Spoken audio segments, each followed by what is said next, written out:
We got some really cool stuff to share with you guys today. We got a bunch of new fish. We got some new fish that were born here in the fish cave. I got some new additions here in the 125 big cichlid tank, and definitely want to share with you guys. I have 4 dedicated tanks just to native fish that we've collected in the wild. So I want to dive into that as well in this tour. But first, I want to talk and start over here at this 55-gallon tank.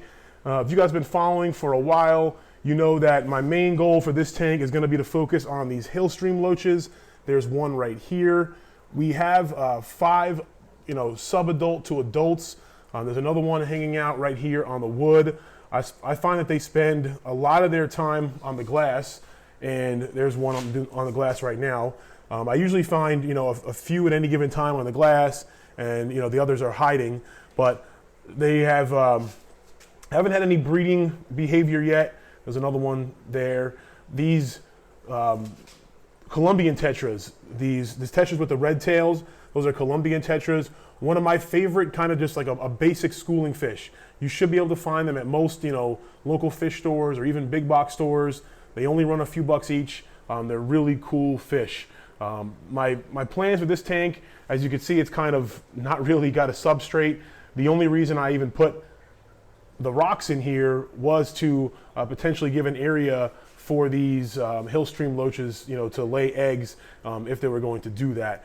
But my plans here are to upgrade this 55-gallon to a 75-gallon, and then really give it some nice planted substrate, and add more plants.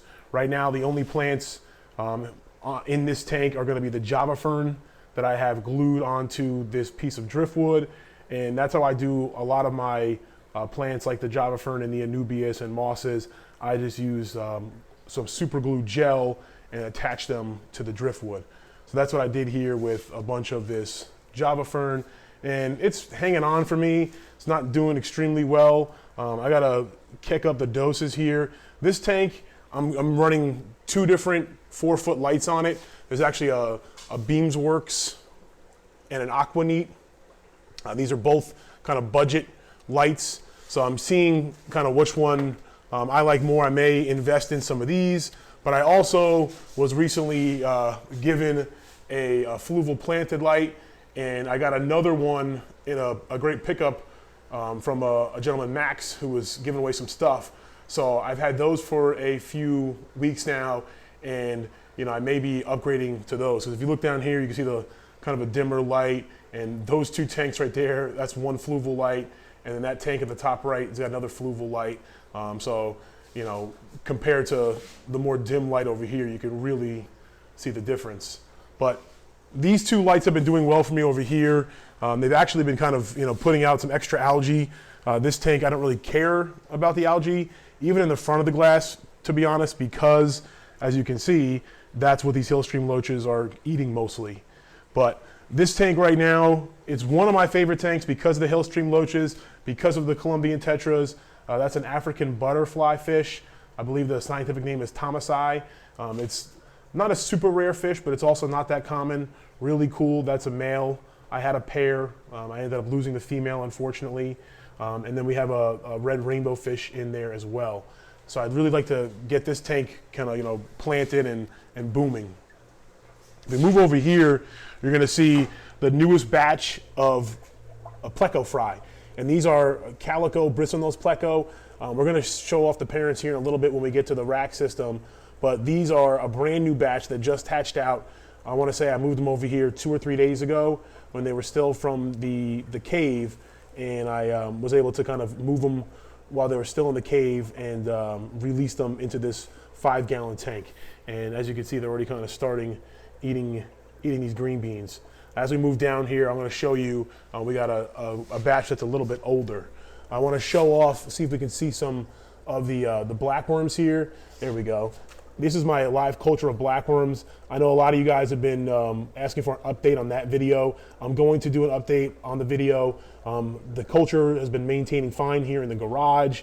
It's actually, still, it's not getting super hot yet, but I'm down here in Florida, and blackworms usually, like the cooler waters, and I'm gonna probably move them inside eventually, but they've been doing fine and breeding for me. I still feed out of here.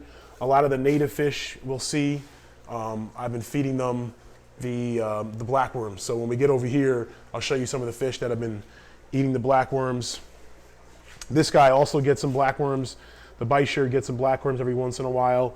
You can see in this tank, I've been selectively trying to get these blue Ram snails. I have a ton of the red ones, but these kind of blue, they're more of a bluish color. I've selected a few out of different tanks and put them in here to try to maybe, you know, grow or breed a line of those. But for right now, this is just where our buddy is growing out for now. And these are just some wild caught gambusia, and just kind of growing them out, maybe breed them, maybe as feeders, maybe he'll eat some, just kind of experimenting to see, you know, how they do in a tank, how they adjust to flake food. And so far they've adjusted really well to flake food, just as these guys have as well. And these are also wild caught, like a Variatus platy, and I caught these with some local friends a few weeks ago, and they've been doing just great as well. There's some shrimp, also wild caught grass shrimp at the bottom. They've been doing great, just kind of scavenging, and I've been really kind of happy with these. I want to see, I think I got a few males and a few females, see if they breed. I think my favorite one is this guy right here with the kind of bluish streaks in it as well.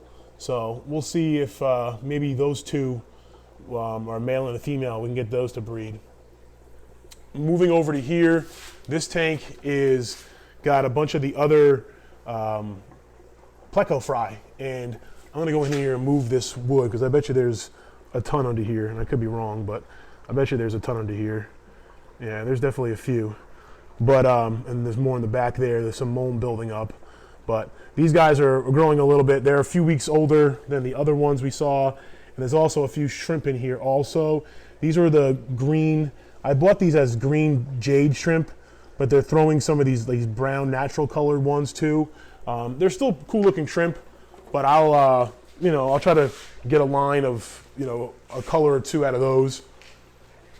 Over here is the African Cichlid lulupes, as well as our clown loaches that are surprisingly, you know, growing, not huge, but if you guys follow when we've got these guys, we got them when they were less than an inch long for sure. And now a few of the bigger ones, which I think are hiding over here. Yeah, those are some of the bigger ones. I don't know, 2 inches maybe, 2 inches, a little more. But these fish are really cool. Sometimes I come and sneak out here and I'll watch them schooling if I can kind of sneak up on them and they're in an active mode. But this is still kind of a quarantine tank, not really a permitted home. As you can see, it's kind of bare bottom. But as I pointed out in another quick video a few weeks ago, I really like how this tank, you can kind of get around all sides of it, and you know, you can kind of just, even though they hide, you can still kind of spy on them while they're hiding. I haven't talked about this tank much. This is a sump that's planned to be kind of the sump of eventual rack system. This is going to, this is a temporary tank for these clown loaches. Eventually, I'm gonna upgrade them, and then this sump will kind of shift over and be along that way. And I'm gonna build another rack system similar to this one, but probably with 5s and 10s, and have them going, you know, long ways. So not like display mode, but more like, you know, breeding and grow out mode, and have that be a rack system over here, and it be a joined system, and this be the sump, you know, to pump through, and have them be drilled and kind of recirculate. But for right now, what's in here is a few koi. There's 3 koi and an albino rainbow shark just kind of hanging out in here for now until the summer. I am planning on, you know, probably digging a small pond this summer and probably putting, you know, these koi in there. I don't know yet how big of a pond it'll be, and I may end up rehoming these guys because right now, like I said, this is about a 75-gallon sump tank. And you know, long term, these guys are going to need a lot larger space. Speaking of a larger space, the largest tank in the fish cave is this 125 with our big guy Bert, the red devil or Midas. Let me know below. Actually, do you think he's a male or a female? I'm curious. I'm not, you know, an expert when it comes to these red devil or Midas cichlids. He has somewhat of a nuchal hump, or I should say he or she has somewhat of a nuchal hump. but I'm curious. I'm sure there's a lot more, someone with a lot more expertise than me, but he's still in here doing really well. There's actually a few plecos that live in here. There's one right there. I may find them homes eventually, may put them in the pond if I dig a big enough pond, or may just find them homes. There's also still a few more fire mouse, and one of my favorite fish that I never really talk about, and that's this South American pike cichlid. He's not really colored up right now, but every once in a while he kind of colors up, and you can see the lines on him, and he's got this really kind of just cool, distinct look to him. I recently added this intake sponge filter that I got from Aquarium Co-op that's really improved the flow on this hang-on back, because I run a hang-on back as well as a few sponge filters and a fluval canister filter. But the previous intake sponge filter was one I DIY'd, and the foam on it was more coarse, kind of like that sponge filter foam. So the pores are really small and they get clogged up and sucked in all the time. And then another thing I was running into was the plecos are kind of eating away at the sponge filters. So I also added in a Zis filter. You guys seen these Zis bio filters? Shout out to Aquarium Co-op, they hooked me up with 2. I changed out one of the sponge filters with one of these just to kind of see how well it's working. And so far so good. And I like it. One of the reasons I like it, which I don't know how much people talk about this, is that for a larger tank, I don't have to worry about any fish kind of nibbling on that sponge filter. Whereas if this was the shrimp tank, I would want that sponge filter for the shrimp to graze on, but this is not a shrimp tank. So if you want to use this in a larger tank, medium to larger tank, one of the benefits is your fish aren't gonna mess with that sponge. So cool little fact, a little just useful tip that I'm finding useful with it, and I plan to do probably a video in the future more about that. Some of the fire mouse back there, that one big male is really beautiful, but this tank doesn't get enough love by me because I mainly focus on the small stuff, and I don't plan to add a lot more big stuff because I don't have the room, at least right now. In here we got these rainbow fish. These are dwarf neon rainbow fish that I got from Tom over at Team Aquatics. He's got an awesome channel here on YouTube. Got a lot of cool, rare L number plecos also. But he sent me these as eggs on a spawning mop in the mail, and it was one of the just coolest experiences in the hobby so far. Getting these in the mail, raising these up as eggs, and then hopefully soon breeding them. Haven't been dedicating as much time as I need to breed these. Not that they're that difficult, but I did recently stick a spawning mop in here, so hoping to focus a little more on that and keep an eye out for eggs and just keep these guys fat and happy. These are the males, the parents of the Calico Pleco we saw. The male looks like, I don't think he's on eggs again. I think he's just kind of protecting some of the small little babies. I don't think I got all of them. These are a few of the tiny ones from the spawn that I didn't get. I'll probably just let them grow out in here. They'll be fine. I just wanted to get the majority of them, out and grow them up so I can kind of power feed them and do a bunch of water changes. We got a big old gold mystery snail back there, and then kind of just recently planted a little bit of different plants in here because I upgraded the light to a fluval. This is one that I got from Max, who's just a local guy who's moving, giving stuff away on Craigslist. So big shout out to him. I did a video about that and really thankful to pick up that stuff. Here's another baby real quick, kind of eating on some of the green bean that was left over from feeding. But that's cool. You can kind of really see the calico pattern even kind of starting to develop, whereas you see the orange and then some dark spots. In the tank over, we got some more plecos. We got these are the lemon-eyed L144A, I think. And these there's a few smaller ones in here that I got from another local hobbyist. So big shout out to her. And I think there's 4 or 5 in here. I fed green beans earlier in this tank, so they kind of really come out for that. But there's also some Cichlids. Really love these Cichlids. Obviously a very simple fish that you can find everywhere, but mine have really grown to love these green beans. You can see another one in there. And I'm pretty sure there's 3 in this tank. There's a really cool cherry shrimp, nice looking cherry shrimp. I don't claim to have like the most award-winning shrimp, but every once in a while I get a really nice looking shrimp. And they're breeding nicely, as you can see, you know, a few different size babies. Some pretty decent looking little, you know, red baby there. And plenty of red ram's horn snails in this tank, among other tanks. I definitely think I gotta get some type of larger puffer eventually. I have some pea puffers still, which we'll show off in a minute here. There's a sub-adult or kind of an adult. I think it's a male. Not a ton of bristles on the upper face, but I'm pretty sure there's enough that, you know, it's a male. Let me know in the comments down below if you think, you know, it could be a female, but I'm pretty sure it's a male.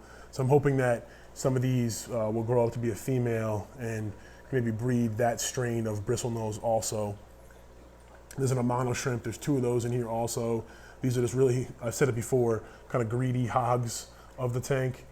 There's a ram's horn snail floating down on a piece of moss. But we'll keep it moving. We're now leaving the 20-gallon tanks and heading over to the 10-gallon tank section. This is going to be a blue shrimp tank with assassin snails. This is a little moss kind of, well, not a moss hut, but a shrimp hut that I got hooked up with from Aquarium Co-op. So I just kind of glued some moss on here just like, I don't know, literally less than a week ago. So it still looks kind of, you know, crude, but it'll grow in and look nice, I'm sure. As you can see, we got some assassin snails in here, some assassin snails up here on the sides of the tank. And then we also have some shrimp and some other snails back here growing in some moss. Now we got, I don't know, these are blue dreams or celestial. I think I bought them as celestial plural blue or a blue dream. They're not the straightest line in the world, but I think they're a cool color and they spit some, you know, a little bit of variance, but, you know, unique and pretty cool variants if you ask me. This tank is infected with duckweed. Not the entire fish cave is infected with duckweed, but a lot of it is. This is one of those tanks. As you can see, this guy or girl is kind of a more reely looking one with that clear midsection, which is just kind of neat. I know a lot of people out there, let me know, like a lot of people are into that like very consistent look, like these are all really exactly the same. These are all, you know, perfect blues, which makes sense. But I know some people kind of like that, the variance and the uniqueness and what may, you know, may come out. Moving one more over, there's some shrimp in here, but they're mostly just kind of really cull grade shrimp. What's really going on in here is a CPD breeding project, and there's a handful.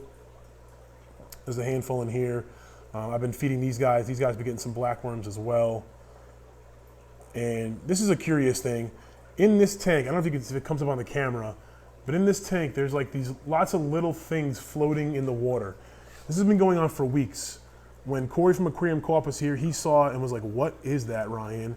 And I was like, "I don't know, man. I have no idea." It's not as thick as it has been, but it's like, I don't know if they're alive. If they were alive, I would think that the CPDs would be eating them more because there's a, you know, pretty decent little healthy population of CPDs in here. But yeah, I'm curious. It's only a sponge filter, but these things, they're like suspended in the water too. You know, they don't, let me focus in on it and see if you think they're moving or not. Well, now you can't even really see them. But they're moving in the current of the water, but I don't know if they're moving themselves. Just one of those kind of cool mysteries of a fish tank, you know, as the shrimp kind of swim around. Yeah, so let me know. Just really, really interesting to me at least. Down here we got some more of those decent looking cherry shrimp. You know, this tank, at one point I've been trying to cull and get the best looking ones. So we've got a few of those in here. This one kind of got that glazed kind of crystal look. To me, when I see them like that, they look cool, but I mean, it's probably near the end of its life. That's a full-grown, you know, full-grown big shrimp, and these things don't live forever. But this tank has been set up for a long, long time. One of the older tanks. It's got a dirted bottom, like a lot of my tanks. But the light in here is pretty dim. You know, my lighting isn't crazy specialized, so we got to just some, you know, Anubias. Once again, kind of some moss growing on this driftwood, and some cryptocorns, and then some hornwort Hornwort tends to do really well for me. Over here, more cherry shrimp. Won't spend a ton of time in this tank, but I got a new line of cherry shrimp, and they, just started breeding for me. And they're kind of the adults are down here with some of these Ram Snails on this green bean that you can't even tell is green beans anymore. But this strain seems to be pretty red in my opinion. So I just kind of wanted to get a new strain to add, different bloodlines in, and I'm really happy with it so far. Over here, we're back to the 20-gallon long tanks, and we're back now to some of the upgraded lighting. This is the Fluval 48-inch Fluval that I got from Aquarium Co-op hooked me up with. So I got it across these two 20-gallon long tanks, and I've only had it on for a week and a half or so. So it's too short to see progress and growth or what have you. I did notice an uptick in algae a little bit, which just means that I got to rebalance everything, a new light. That's fine. I got to just kind of work out the timing of it. Got to mess with the settings more, but the fish and plants seem to be happy. I got a lot of kind of just this dusty kind of mulmy cover to a lot of the moss and plants. So I added a few little shrimp.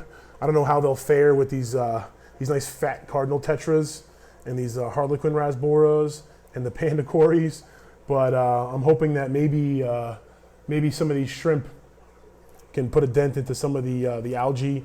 If not, I'll get in there and kind of manually shake it loose.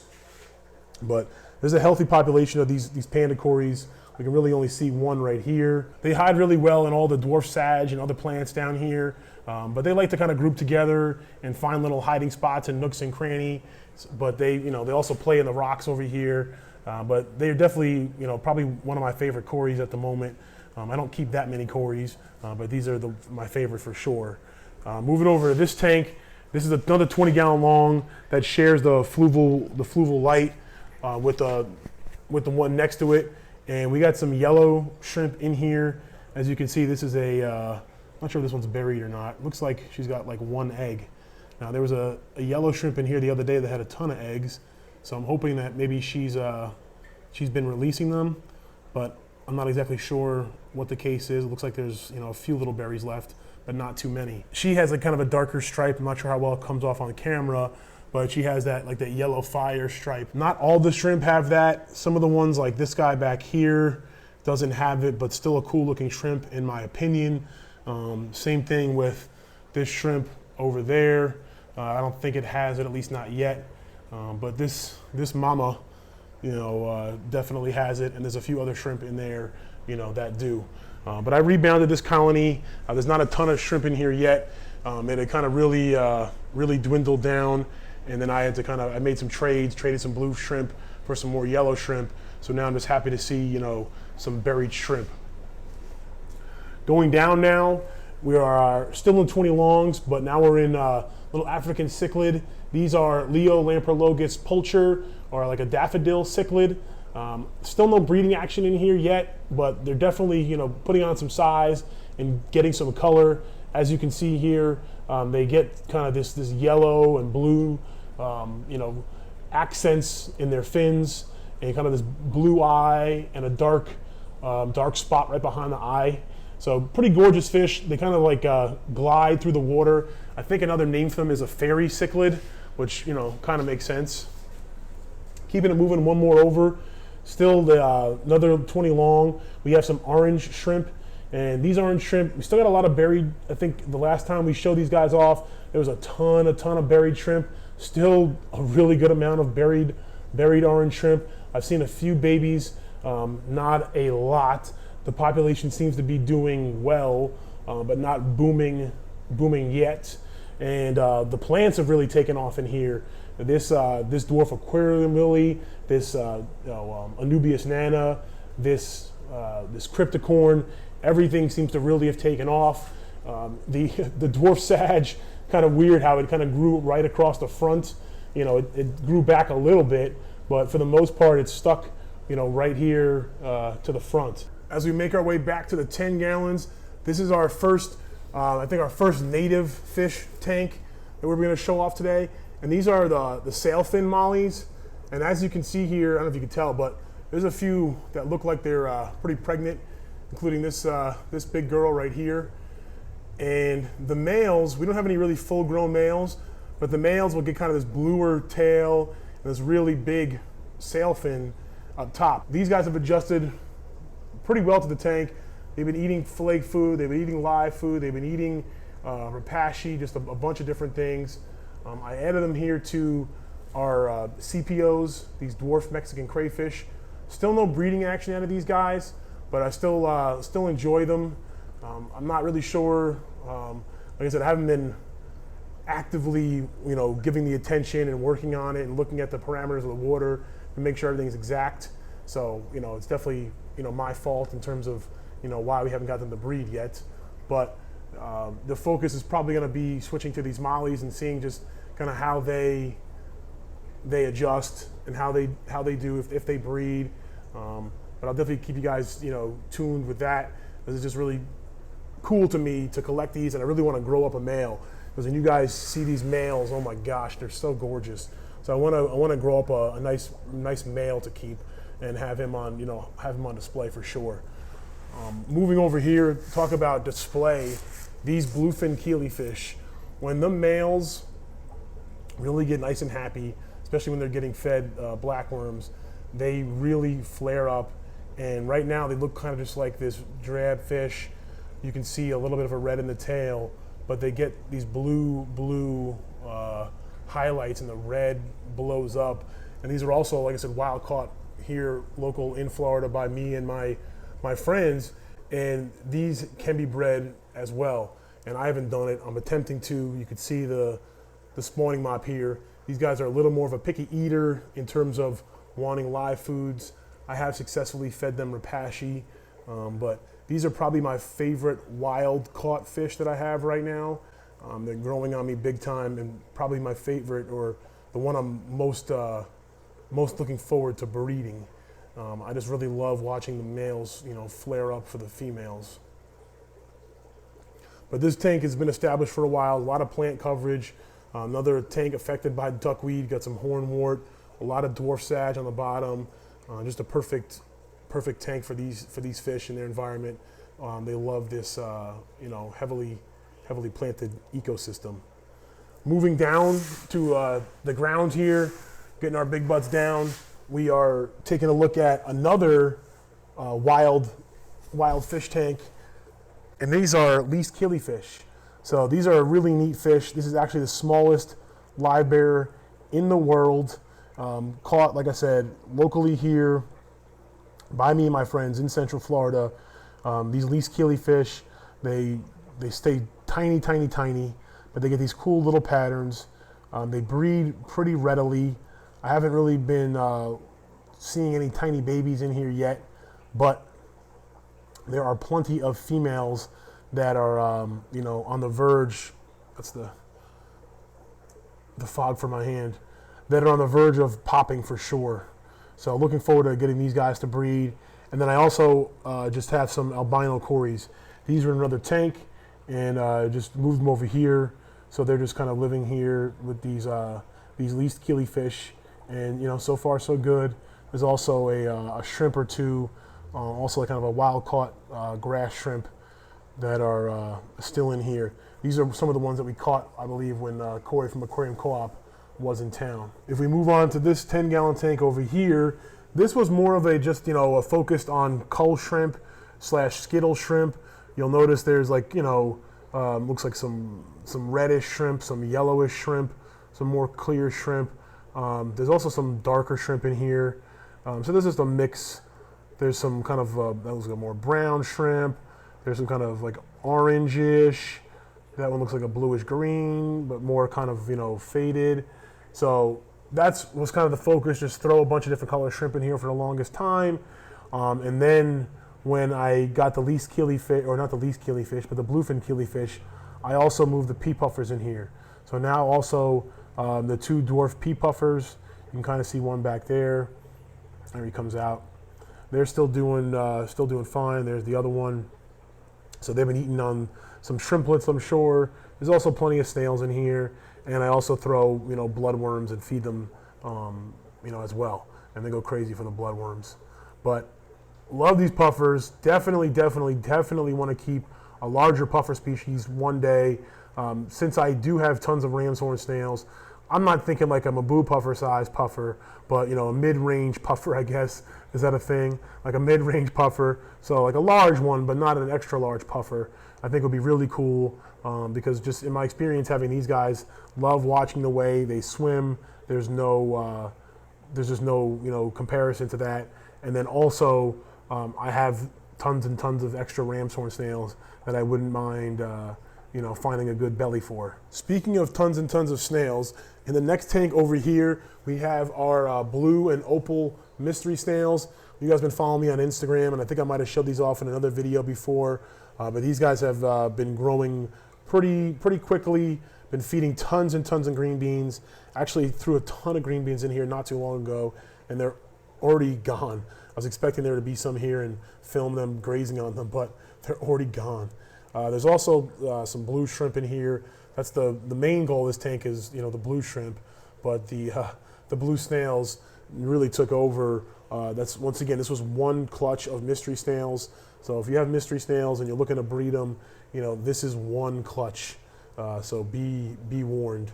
I've been lucky enough to sell some and ship some away. But obviously I still have quite a few.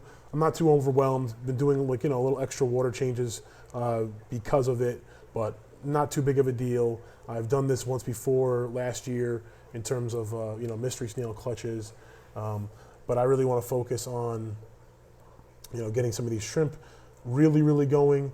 They've been breeding in here. There's a few different generations for sure, but I really want to get them cranking to where I got hundreds. And I'm really happy now. There's more plant coverage, so there's more surface area. The moss is doing well in here.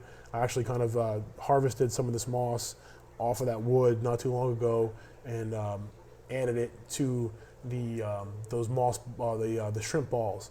So it was even longer than it is now. And when I put it on there, it was just a few little pieces. So that's doing well in this tank. And these snails are growing. So gonna definitely be looking to find some new homes for these and throw them in some few different tanks around the fish cave also. And then moving on to this tank in the rack system, we got some big old Amazon swords. This tank is kind of dimmed out by the top below because once again, duckweed infected. But once again, we have some more cherry shrimp feasting on some green beans, lots of different generations of cherry shrimps. This is one of my better cherry shrimp tanks right now for sure in terms of them just populating, growing, and just doing well and thriving. Also have assassin snails doing pretty well in this tank also. So that's the 16 tanks in the rack system. Over the next few weeks and months, I definitely want to focus more on some of the more native stuff. The reason why this is all possible, and I get questions sometimes on these tour videos, or just when people see me, all the tanks behind me, how it kind of works, how it's possible. They are all plumbed into a central air system first and foremost. Whereas this linear air piston pump in the corner is just one pump. It's, I believe, under 80 watts. It was a few $100s, but it pumps air into this PVC square that now has an additional kind of a crossbar here that I recently added for the clown loach tank, and that allows air to circulate, and that's what powers essentially that Zis filter, that sponge filter, all the sponge filters on that wall, and all the sponge filters in this rack system. So that one pump kind of does that all. And I have a whole playlist of DIY videos and going more in depth, but I just wanted to share with you guys kind of that's how this is possible and why it's still a lot of work, but kind of minimizes the work. Additionally, there is I call it a semi-automatic water change system. It's still like in version 1.0 or maybe even 0.5, but it gets the job done. And it's only right now currently hooked up to these 16 tanks. So the other tanks, the big guys in the 125, and all the tanks over here are currently all manual water change. But luckily, I do want to upgrade that and change that in the future. Of course, if I were to add a system here, I'd want to make that automatic water change. But right now, at least these 16 tanks are, like I call it, a semi-automatic water change, because what I can do is I turn the spigot on, which is right outside this garage door, and it sends water up this hose and through this PVC DIY system that I built to this, kind of a sprinkler system controller. And I set that for a period of time, and then it sends water up through here into these irrigation lines, these black irrigation lines, which go ahead and drip water into each of the individual tanks. And all the tanks are drilled, so then they go ahead and they overflow right down into this main drain line, which then goes out the garage. So that's kind of how it's done. If you guys are interested in learning more about that, I'll link a DIY playlist there. As always, appreciate you guys watching. Can't wait to show some more stuff to you guys in the future. Watch this fish cave evolve and a lot more wild caught species. As always, stay positive and stay passionate.